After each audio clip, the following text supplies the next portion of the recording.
This is Just Listen, hosted by George. Today is May 14th, 2024. Welcome to the program. Today, I want to talk about the U.S. federal government policy on race and individuals immigrating to the U.S. And this is something that the mainstream medias have not really been talking about ever. So what I want to cover are there are programs for international students and scholars to qualify to coming into the country. And why I want to talk about this one is because of the current protesting going on in the country. The next one is, are the race of the people and immigration being used by groups coming into the U.S. for their own benefits of their home countries? Next, why are Arabians, and more specifically Palestinians, because we have to look at what's currently going on in the country, why are they coming into the country to go to college? Let's start with the first one. There are programs for international students and scholars to qualify to come into the country. This isn't new. And there is not a national policy on bringing in international students. The way that it's worked in the past is that we bring in, or we like to bring in, talent so that they can live, work in the U.S., and bring in new ideas to the country. Most of the civilized countries do that, so that's nothing new. What I am seeing is that in the last several years, some of the students who've been going to these colleges are secretly activists for the foreign countries that they're coming from. The only people that I've seen doing that, if we look at the current situation, are pro-Palestinian type of people who are protesting on the campuses. And it looks like that they are more interested in their views of their home country than the views of why the conflict started in the first place. So if we dig into this a little bit more, the majority of the students on campus just want to go to school and to graduate. And the people coming in, the reason that the show is labeled this way, it looks like that the people who are coming in, and mainly since the focus is on Arabia right now, that they're coming in, and it seems to be they want to create these disruptions on the campus to compel the federal government to go away from our ally and to go away from our policies and to ignore what the other side has done. The second one is, are the race of people and immigration being used by the groups coming into the U.S.? So I touched upon this at the end of what I was just saying, and that's how it appears. Why does it appear that way? You are only seeing people from Arabia protesting in this form. And we have another war, which I would touch upon a little later, where college students haven't done anything. So you have to wonder at the motive. It seems like that the race of the people immigrating into the U.S. is targeted from the countries in Arabia. Now, there's other people coming into the country from, say, like Haiti. Haiti is a big one. There's still people coming from Africa, and of course, there's people coming from Mexico too. They want jobs, and that is a separate issue. But the key point is causing disruptions in the U.S. in pockets of places based on what's currently going on with Israel and Hamas. And that looks like that is a it's like an organized movement that no one is talking about. And these people coming into the country, they identify as Palestinians, which is a race of people, or this is what they are asserting.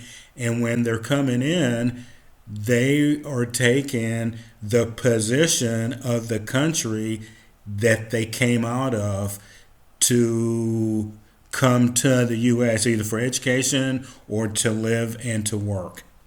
The next one is, why are Arabians and more specifically Palestinians coming into the country to go to college? Now this one is interesting, and the reason that I framed the question like this is up until about 2 years ago, this wasn't the case. They've got a really good school in Gaza that they were going to, and then all of a sudden they started coming to Columbia, UCLA, other colleges like that, St. Louis, etc. And this is just 2 years ago, because prior to that, and this is a key point again, wasn't many of them wanting to come and study as students in the United States. The other piece of that is there a possibility or connection that students protesting against Israel and Hamas war, how is their timing? Why now?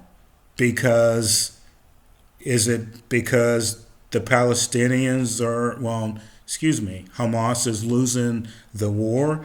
It seems like that they escalate the protests the more that Hamas is losing, right? So if these college students are protesting war in general, why aren't they protesting the Ukraine war? The Ukraine war has been going on for over 2 years. And if it was any protest, and I'm not using the word demonstration, these people on these colleges are protesting, which means that there is a little bit of an atmosphere that seems to be a little bit more forceful and violent at times. The Ukraine war, like I'm saying, yeah, you can't really tell that they cared about that war in general. And also, with that, if there's not a lot of Palestinians in the colleges in general, like I said in the previous program, who are these people protesting? What do they look like? And this is another example of the people coming into the country using their race to get the U.S. government to change policy. And the last one is this. What has changed that people coming into the U.S. don't develop nationalism?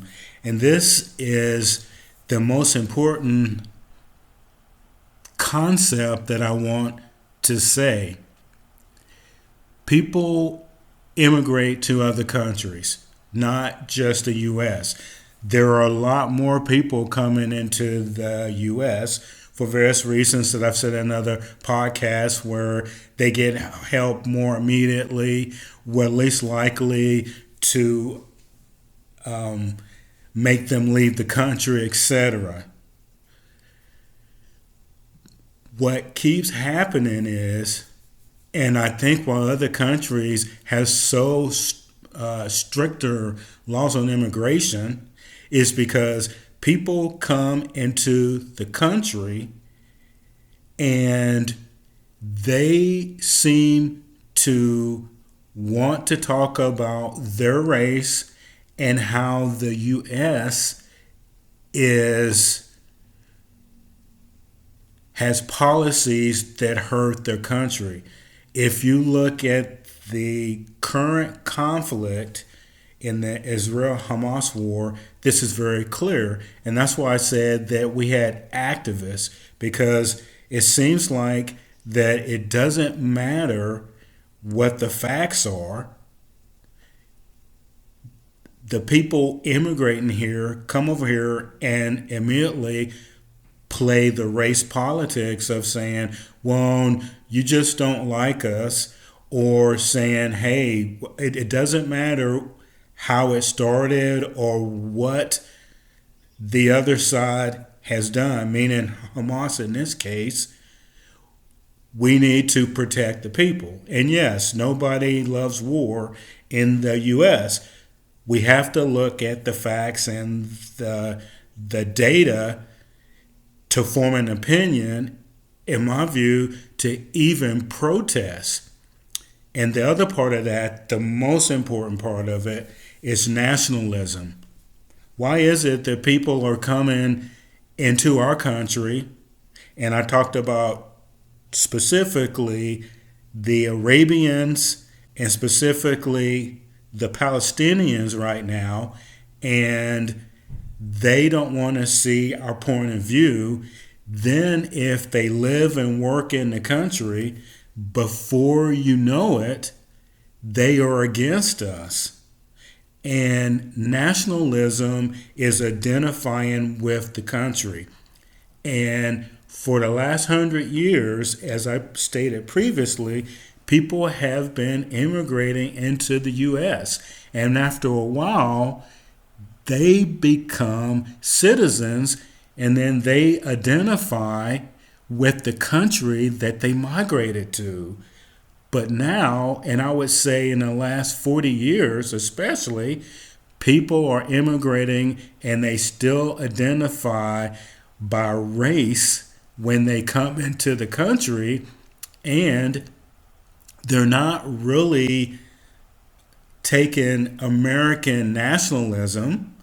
You can have your culture, you can go to any church that you want, things like that. The important thing is to identify nationally with the people in the country that you say that you are a part of. And if we don't really nationally look at this, we're going to be more like Europe, as in Germany and France, for example. It is hard to get into their country because they don't want people identifying by race and then supporting the nation that they left or fled, and then causing disruptions in the country that they're in now, and even teaching their children these same values. The current environment of these pockets of student protesting is tied to what I'm talking about, because the students are identifying more with race and with the country that they left. And quite honestly, if they really want to identify with this country, they should probably leave the college, go back home, and then promote what they're talking about and protest the U.S. government from their own soil. This is Just Listen, hosted by George. Let me know what you think.